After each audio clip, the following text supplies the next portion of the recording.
Halo sobat pencinta Donghua, kali ini kita akan melanjutkan cerita Battle Through the Heavens Benua Kaisar. Cerita dan video ini diambil dari channel Nobarta. Tanpa banyak basa-basi, mari kita simak alur ceritanya. Melanjutkan dari cerita sebelumnya. Setelah beberapa saat Zenny dan yang lainnya mencapai kota Jucheng, Zenny menunjuk ke bangunan besar di kejauhan lalu berkata, "Tuan Yalao, Nona Cailin, itu adalah Xiaofu Mansion," ucap Zenny. Melihat arah yang ditunjuk Zenny, Cailin dan Yalao melihat istana besar yang membentang sejauh beberapa mil. Baik Yalao dan Cailin merasa terpana oleh istana yang begitu megah ini. Dari mana bajingan kecil itu mendapatkan uang untuk bisa membangun rumah yang sangat megah, ucap Cailin. Mendengar kata-kata Cailin, Zenny tersenyum lalu berkata, "Nona Cailin, karena kerjasama antara Xiaoyan dan Sangmeng, maka Sangmeng memberikan Xiaofu Mansion kepada Xiaoyan," ucap Zenny. Setelah 1 jam kerumunan sudah mencapai gerbang Xiaofu. Di balik gerbang Xiaofu banyak orang yang menyambut kedatangan Cailin dan Yalao. Saat mereka melihat Cailin, semua orang di Xiaofu sangat terkejut dengan kecantikan dan temperamen Cailin. Penampilan yang menakjubkan dari Cailin membuat semua orang terpana. Saat melihat orang-orang yang keluar untuk menyambutnya, mata Cailin tertuju pada Xiaoqi. Zenny ingin sekali memperkenalkan Cailin kepada Xiaoqi, tetapi Zenny tidak berani membuka mulut. Saat kerumunan melihat wajah dingin Cailin, mereka hanya menghela nafas panjang. Sepertinya insting seorang wanita memang berada di level yang tinggi, gumam Li Xiaolong. Melihat pemandangan ini, King Mu'er memberanikan diri. Dia menarik tangan Xiaoqi lalu menghadap ke arah Cailin. King Mu'er berkata, "Dia Xiaoqi istri Xiaoyan," ucap King Mu'er. "Istri Xiaoyan?" Sontak Cailin menatap Xiaoqi sangat tajam. Semua orang di Xiaofu tidak tahu harus berkata apa. Kesunyian ini berlangsung sesaat sebelum akhirnya Cailin berkata di hadapan Xiaoqi, "Tidak heran saya merasa ada sesuatu ketika melihat Anda. Ternyata Anda adalah nyonya dari istana ini," ucap Cailin. "Nona Cailin, saya bisa menjelaskan semua insiden yang saya lalui bersama Xiaoyan," ucap Xiaoqi. "Tidak perlu. Saya lebih tahu karakter Xiaoyan dibandingkan Anda. Biarkan brengsek kecil itu yang akan menjelaskan padaku," ucap Cailin mengalihkan pandangannya ke King Mu'er lalu berkata lagi, "Apakah Anda ada hubungannya dengan Xiaoyan? Jangan katakan bahwa Anda juga istrinya," ucap Cailin dengan acuh tak acuh. Ini adalah pertama kalinya King Mu'er sulit untuk berkata di hadapan seorang wanita. Itu terjadi karena orang yang bertanya adalah istri Xiaoyan dari benua Doqi. Di hadapan pertanyaan Cailin, King Mu'er hanya diam tanpa menjawab apa-apa. Dan pada akhirnya dia berbalik lari ke kamarnya. Cailin menatap punggung King Mu'er, tetapi kabut di hatinya berangsur-angsur menjadi jelas. Dan rasa dingin di wajahnya menjadi lebih kuat. Zenny tidak tahu apa yang dipikirkan Cailin. Dia melihat bahwa situasinya berada di luar kendali. Dia berkata kepada Cailin, "Nona Cailin, mungkin Anda sudah menebaknya. King Mu'er sebenarnya istri Xiaoyan. Namun hanya sedikit orang yang tahu tentang ini," ucap Zenny. "Saya sudah tahu bahwa dia memiliki hubungan dengan Xiaoyan. Saya juga tidak tahu apakah dia masih memiliki istri lagi yang belum hadir di sini," ucap Cailin. Saat ini pikiran Cailin dipenuhi dengan ketidakpastian. Apakah si brengsek itu telah melupakan dia dan Sun Er? Atau dia berpikir bahwa tidak mungkin bagi dia dan Sun Er menembus Dodi dan datang ke benua ini untuk bersatu kembali dengannya? Cailin memiliki ekspresi pahit di wajahnya. Mendekan amarahnya dan berkata, "Sampai kapan brengsek kecil itu tidak keluar dan menemui saya dan Yalao?" tanya Cailin. "Nona Cailin, Xiaoyan saat ini sedang retret. Saya tidak tahu kapan dia akan keluar. Mari kita masuk ke dalam dan membicarakan semuanya," ucap Zenny. Cailin bahkan tidak menoleh ke Zenny saat dia berkata, "Saya ingin Xiaoyan datang dan memberikan semua penjelasan. Adakah dari kalian yang bisa mewakili Xiaoyan?" tanya Cailin. "Siapa yang bisa menggantikan Xiaoyan dalam urusan wanita?" Semua orang saling memandang dan mencari cara bagaimana membujuk Cailin. Pada saat ini suara leluhur Xiaoyao terdengar. Dia berkata, "Xiaoqi, kenapa Anda tidak membawa kakak perempuan Anda masuk? Jika Xiaoyan melihat ini, saya khawatir dia akan menuntut kita karena tidak memperlakukan dengan baik ketika istrinya tiba." Ucap Xiaoyao. Ini adalah Xiaoyao, leluhur orang-orang Xiao, dan juga leluhur Xiaoyan. Ucap Zenny. Leluhur orang-orang Xiao. Walaupun Cailin sangat dingin, dia tidak berani sombong di depan leluhur Xiaoyan. Dia buru-buru menurunkan wajahnya dan memberi hormat kepada Xiaoyao. Cailin bertemu dengan leluhur. Ucap Cailin. Xiaoyan mengangguk lalu berkata, "Atas nama Xiaoyan, tolong izinkan kami untuk membawa Anda masuk dan berbicara semuanya di dalam." Ucap Xiaoyao. Cailin mengangguk. Hatinya terasa hangat melihat ketulusan Xiaoyao. Di sisi lain, Yao Tian dan Chaos Immortal merasa bahwa tugasnya telah selesai. Oleh karena itu, mereka tidak ingin bergabung dengan urusan keluarga dan berbalik pergi. Tetapi Yalo tetap tinggal di Shaofu Mansion. Dia belum bertemu dengan Xiaoyan selama bertahun-tahun. Setelah Xiaoyan meninggalkan benua Doki, Cailin dan Sun-Er melayani Yalo sebagai ayah. Oleh karena itu, Yalo memperlakukan Cailin dan Sun-Er seperti menantu perempuan.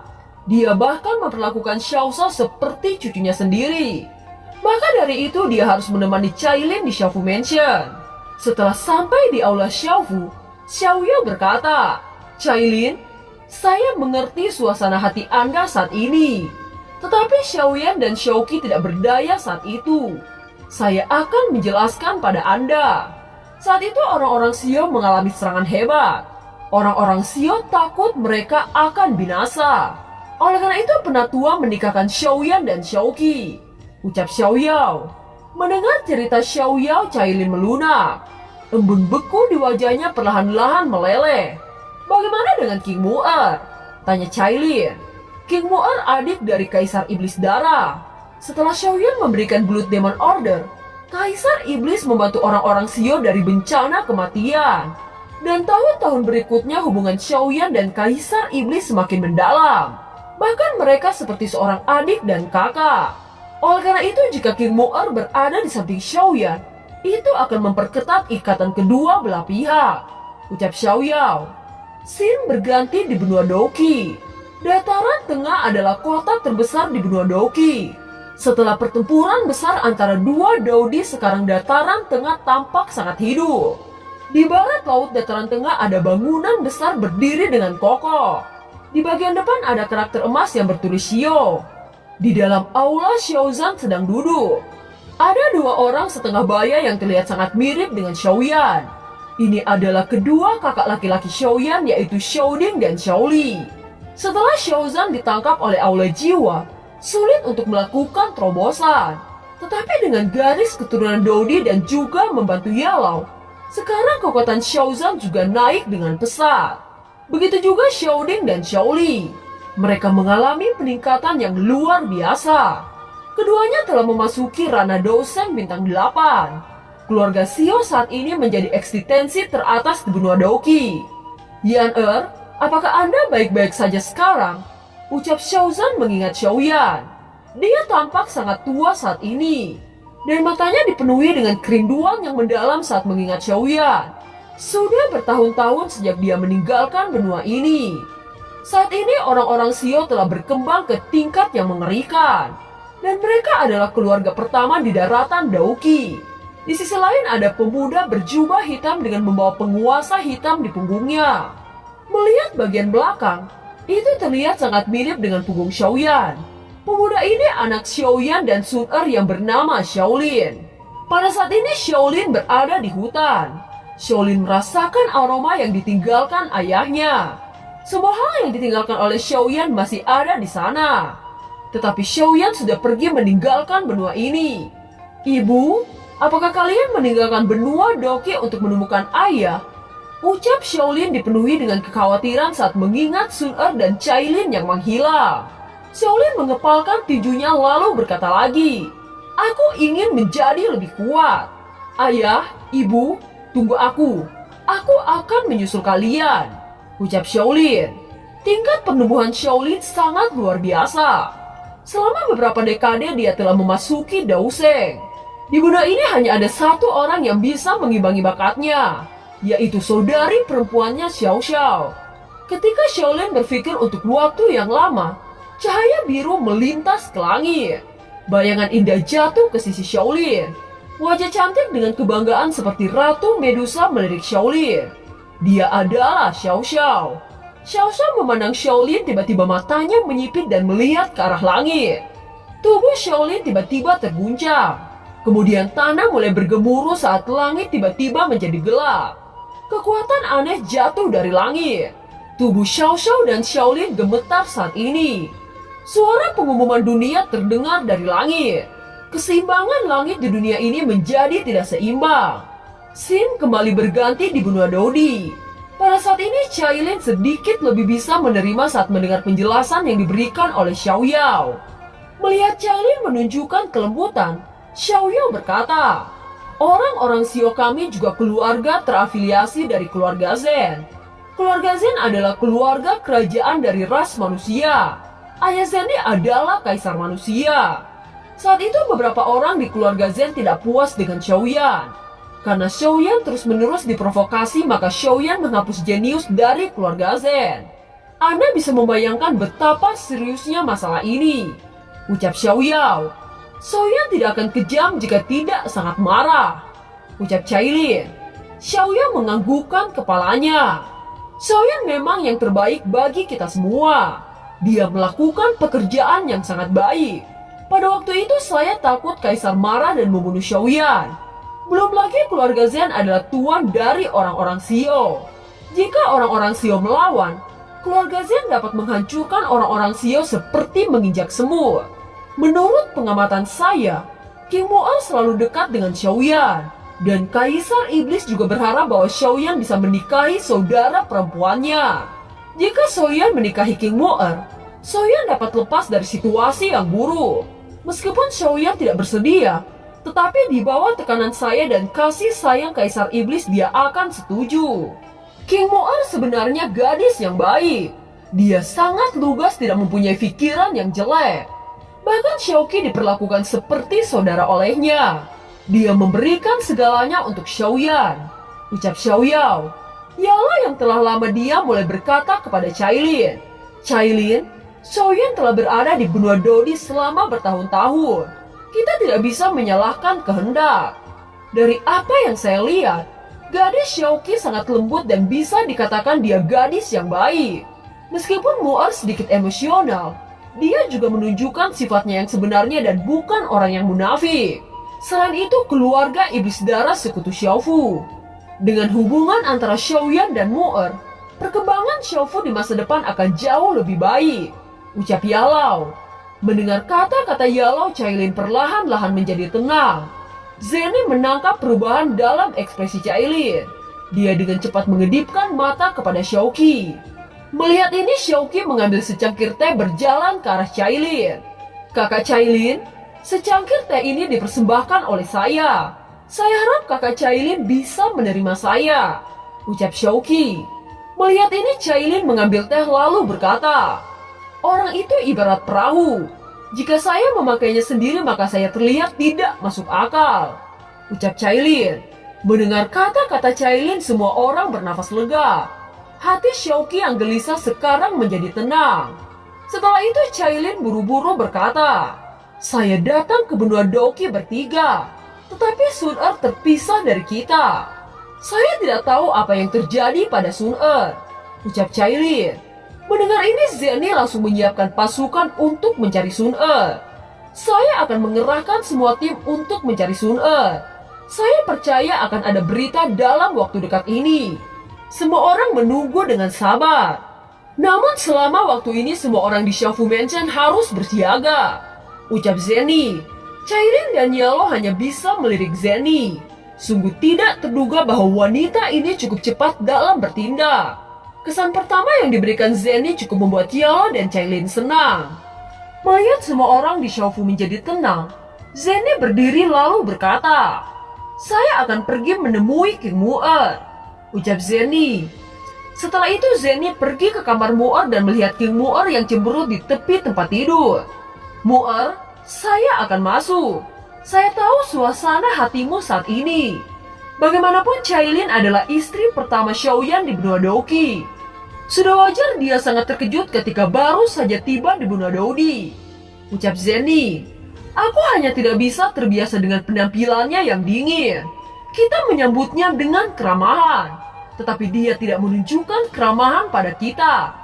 Ucap King Mu'er, saya tahu bahwa ada banyak hal yang membuatmu marah.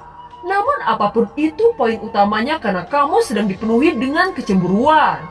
Kamu bisa membayangkan jika kamu berada di posisi Cailin. Ucap Zenny, tentu saja aku tidak akan seperti itu. Ucap King Mu'er dengan ekspresi sedikit malu. Zenny tersenyum meletakkannya dengan ringan di bahu King Mu'er dan berkata, faktanya kami selalu tahu bahwa Xiaoyan memiliki seorang istri di daratan Doki. Sulit untuk melepaskan hatimu untuk sementara waktu ketika dia tiba di sini. Aku bisa memahaminya. Tetapi bukankah baik kamu maupun Cailin ingin bersama Xiaoyan? Yang terbaik adalah semua orang hidup bersama di masa depan. Kecuali jika Anda ingin Xiaoyan terganggu oleh hal-hal ini setiap hari. Ucap Zenny. Mendengar kata-kata itu, King Mu'er memiliki hati nurani yang bersalah. Dan dia bahkan menundukkan kepalanya. Zenny tersenyum dan tidak terus berkata tetapi hanya menunggu dengan tenang. Baik, saya akan keluar. Ucap King Mu'er. Itu benar, tetapi apa yang akan kamu lakukan setelah kamu keluar? Tanya Zenny. Itu tergantung pada sikapnya. Jika dia mau melepaskan tersangka, aku akan baik-baik saja setelah itu. Ucap King Mu'er. Yakinlah, Cailin adalah orang yang baik meski penampilannya agak dingin. Saya yakin dia tidak akan menyalahkanmu. Ucap Zenny. Ah, benarkah? Ucap King Mu'er dengan sangat gembira. Zenny mengangguk dan menjelaskan secara singkat apa yang terjadi di aula. Mendengarkan ucapan Zenny, wajah King Mu'er secara bertahap berubah merah malu. Ketika King Mu'er mengikuti Zenny ke aula yang telah tertawa dan tertawa tiba-tiba menjadi sunyi. Cailin melihat mata King Mu'er karena terkejut. Namun dia segera tenang. Kedua gadis itu saling menatap. Dan semua orang tidak bisa menahan diri untuk gugup. Mereka tidak tahu apakah kedua gadis itu dalam konfrontasi yang tidak terlihat atau mencoba untuk saling menerima. Tetapi melihat penampilan Zenny seperti biasa, hati mereka kembali tenang. Ketika Zenny memberikan King Mu'er secangkir teh yang baru diseduh, mata kedua wanita itu melembut. King Mu'er mengambil cangkir teh dan berjalan menuju Cailin dengan lembut. Cailin mengangkat tangannya mengambil teh harum dari King Mu'er. Akhirnya kedua wanita ini saling menerima satu sama lain. Saat semua orang berkumpul di aula, tiba-tiba suara guntur mengejutkan mereka semua. Langit malam yang awalnya tenang seketika membentuk awan gelap dan guntur tebal terjalin di sekitar langit Xiaofu Mansion. Apa yang sedang terjadi? Ucap Zenny mengurutkan kening melihat langit yang dipenuhi guntur tebal. Ini seperti bencana guntur. Teriak Xiaozan. Mengapa bencana Dodi sekuat ini? Ucap Nan Erming menggelengkan kepalanya. Apakah ini bencana pil petir? Ucap Molly Storm. Ini jelas tidak seperti pil petir. Apakah itu benar-benar perubahan cuaca yang tiba-tiba? Hah, tidak seperti itu. Perubahan cuaca yang tiba-tiba seharusnya tidak begitu kuat. Ucap Chaos Immortal. Pada saat ini King Mu'er berlari, dia mendongkak ke atas lalu berteriak. Itu adalah bencana Dodi. Ucap King Mu'er. Kerumunan saling memandang, kemudian mereka semua menatap King Mu'er dengan tidak percaya. Bagaimana itu mungkin? Ucap mereka. Saya pernah melihat kakakku mengalami bencana Dodi bintang 7. Itu sama seperti petir ini. Ucap King Mu'er. Apakah yang mengalami bencana Dodi adalah Xiaoyan? Tapi Longyan mengatakan bahwa Xiaoyan hanya Dodi bintang 6 menengah. Bagaimana mungkin dia mengalami bencana Dodi bintang 7? Ucap semua kelompok Xiaoyan dengan sangat terkejut. Saat semua orang sibuk menebak-nebak, tiba-tiba langit bergemuruh. Guntur emas menyapu seluruh langit Xiaofu. Udara di sekitar guntur terdistorsi, bahkan tanah di sekitar Xiaofu bergetar. Saat ini 4 naga guntur terbentuk. Naga Guntur mengeluarkan tekanan bintang 7. Naga Guntur terjalin lalu bergegas ke arah Shofu Mansion. Melihat ini hati semua orang merasakan kegemparan dan juga kecemasan. Namun saat mereka melihat di atas ruang pelatihan Shaoyan, api langit menyebar secara gila-gilaan dan membentuk pusaran. Di tengah pusaran api sesosok hitam melesat ke langit. Penguasa Suan berwarna merah darah menebas ke arah 4 naga guntur. Melihat tekanan yang terpancar dari api langit semua orang tercengang. Bagaimana bisa api Shaoyan berubah warna? Bahkan tekanan yang ditimbulkan api ini melebihi Daudi bintang 7 awal. Ucap kelompok Shaoyan. Chaos Immortal menatap pada sosok hitam dengan ekspresi mulut melebar. Dia sangat terkejut dengan perkembangan Shaoyan. Pada saat ini Cailin akhirnya bisa menatap sosok Shaoyan lagi. Apakah Anda masih terbiasa mengenakan pakaian hitam selama bertahun-tahun di daratan Daudi? Tahun-tahun telah berlalu tetapi wajah Anda masih seperti orang yang tidak berbahaya. Tidak heran kamu memiliki banyak istri. Sejujurnya saya ingin membunuhmu, ucap Cailin. Di langit 4 naga guntur terbelah menjadi 8 bagian. Itu mengejutkan semua orang. Seberapa kuat teknik bertarung Shaoyan saat ini? Tanya Xiaozan. Saya khawatir teknik bertarung Shaoyan sudah mencapai tingkat suci, ucap Nan Erming. Mendengar kata-kata Nan Erming, semua orang menghirup udara dingin. Mereka semua tahu seberapa kuat teknik bertarung tingkat suci. Bahkan Daudi bintang 7 akan mati di bawah serangan tingkat suci. Dan film pun berakhir. Terima kasih telah menyimak dari awal sampai akhir ya. Sampai jumpa.